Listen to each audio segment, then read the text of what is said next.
Are you feeling distressed in the job that you are in, or in your career, or perhaps in the business that you are running, or maybe in your marriage or relationship, or anything whatsoever that you are doing? Life isn't supposed to be that way. You are not supposed to feel so terrible about the thing that you are doing, either for livelihood or for fun or for career. You are not supposed to feel as though you are under a bondage or like you are a slave. You are supposed to do whatever you're doing, have fun in it, and also still make an income from it and be satisfied. Now, if the case or the reverse is the case, maybe you are doing a job that you hate, with the people that you hate, on days that you hate, in the company that you hate, or you are running your business and hating the kind of business that you're running, or in your relationship, you really don't like how it is going, but you are still managing.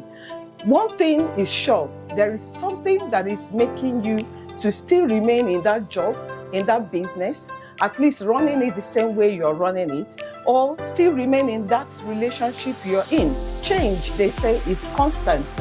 And there are a few things that I already observed that is holding people back from doing the thing that God has called them to do. You may be a Christian, you may be a non-Christian, but we all know that we are all here for a purpose. There is a reason why that God created us. We are not here by chance. No, God had something in mind when He made us and brought us to this earth. There is a space we occupy here on earth, but for some of us, we have not actually discovered where our space is. A lot of people may have also discovered it, but have no clue how to get around it. Therefore, they are walking or relating out of their purpose. And that is why it seems like you are grinding that machine without an oil, and things are so difficult. Well, there is good news. I've come today for people like you and I, who are in a specific job, a specific relationship, that business, and not liking it. But perhaps they are there because of fear. They are there because they are not sure what the future holds. They are not sure that if they change to what their mind or their spirit is telling them is the will of God for their lives, or is their purpose, they are thinking maybe they won't succeed, or maybe they will fail. And maybe out of fear, you decide to stay in the place you are and give an deaf ear to the calling of God in your life, to that particular ministry, to that career, to that job. Well, today I've come to share a lesson from the book of Matthew chapter 25, verse 24 to 25. Look, the master in this chapter 25 of the book of Matthew had given talents to 3 staff in his company. Let's take it like that. He has given talents, different talents, to his 3 employees as he was making out to a journey. The Bible says that he gave these talents according to their capacities. So there is a criteria for the talents that he has given. Something made him to give one 5, gave another one 2, and gave the other one. It's because of their abilities. Let's consider what the 3rd employee did. He hid the talent, and when the master returned, remember that the other people, the one with 5 made gain, made profit. The one with 2 made profit. In fact, they both made equal percentage of profits, because the one with 5 produced another 5 talents, making it 10. And the one with 2 made 2 extra, making it 4. So invariably, they both made equal percentage.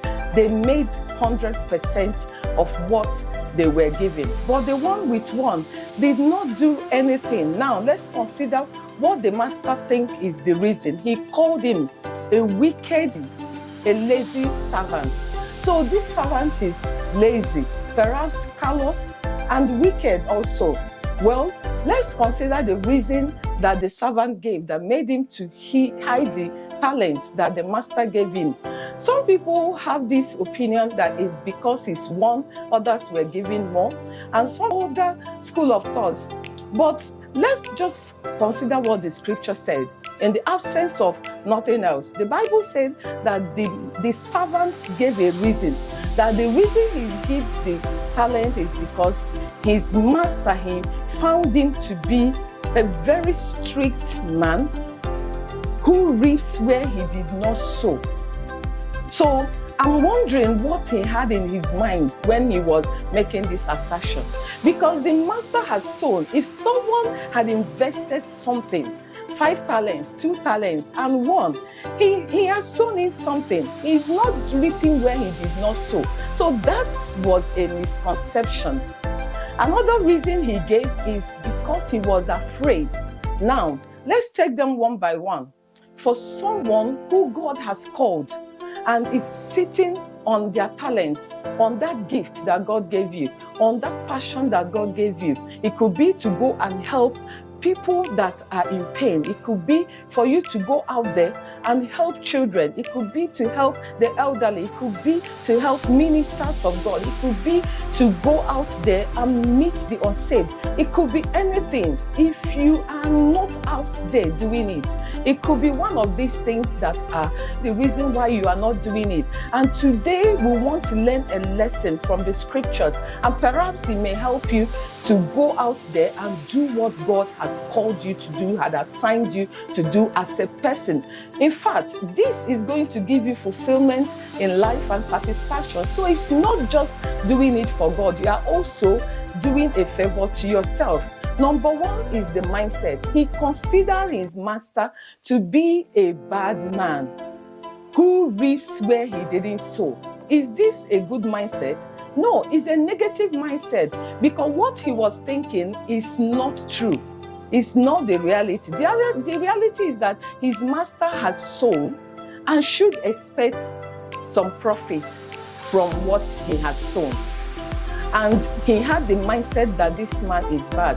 What about the other 2? The guy with 5 talents and the guy with 2 talents. What did they think about their master? How come they didn't think that he was a terrible man who reaps where he didn't sow? But they all work in the same company. They were all employees of this man. You see, a lot of times our mindset is negative and is limiting us from reaching our goals and reaching our destinies.